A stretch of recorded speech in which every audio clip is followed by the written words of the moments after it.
خاوەن بیناکەی کەرکووک خۆی ڕادەستی پۆلیس کرد و لێکۆڵینەوە لەگەڵی دەستی پێکردووە. وەگەزانین لە دوو ڕۆژی ڕابردوودا چەند ڕووداوێکی دڵتەزێن و ناخۆش لە کەرکووک ڕوویاندا کە هەمومان دڵمان ژانی کرد.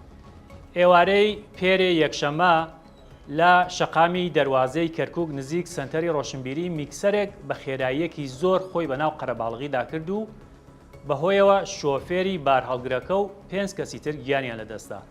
زیاتر لە 21 کەسی دیکەش بریندار بوون و نزیکەی 36 بۆ 37 ئۆتۆمبیل زیانیان بەرکەوت کە هەندێکیان هەر بە تەواوەتی وێران بوون. دوێنێ ئێوارێش لە گەڕەکی وەحدەی کەرکووک باڵەخانەیەکی نیوەکارە واتە کرێکار و وەستاکار لەناو بیناکەدا بوون و خەریکی ئیشکردن بوون. قاتی سەرەوەی داڕما و ڕووخە. لە ڕووداوەکەدا کرێکارێک گیانی لەدەستا و 10 دیکەش بریندار بوون و ڕەوانەی نەخۆشخانەکران. سەرەتا دەنگۆی ئەوە بڵاوبەوە کە خاوەنی باڵەخانەکە ڕای کردبێت لە کەرکووک و هەڵات بێت. ئێمە بۆ ئەم بابەتە قسەمان لەگەڵ پۆلیسی کەرکووک کرد. ئەوان وتیان نەخەی ئەوە ڕاست نییە. بنکەی پۆلیسی عروبا واتە گەڕەکی عروبا ڕقەمی تەلەفۆنی خاوەن باڵەخانەکان پەیدا کردو و پەیوەندیان پێوە کردووە.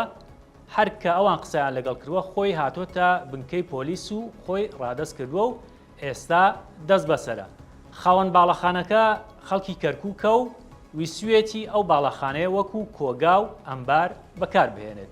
بۆ وردەکاری ئەم هەواڵە و دەنگ و باسی کوچە و کۆڵانەکانی کوردستان سەردانی ماڵپەڕی 964.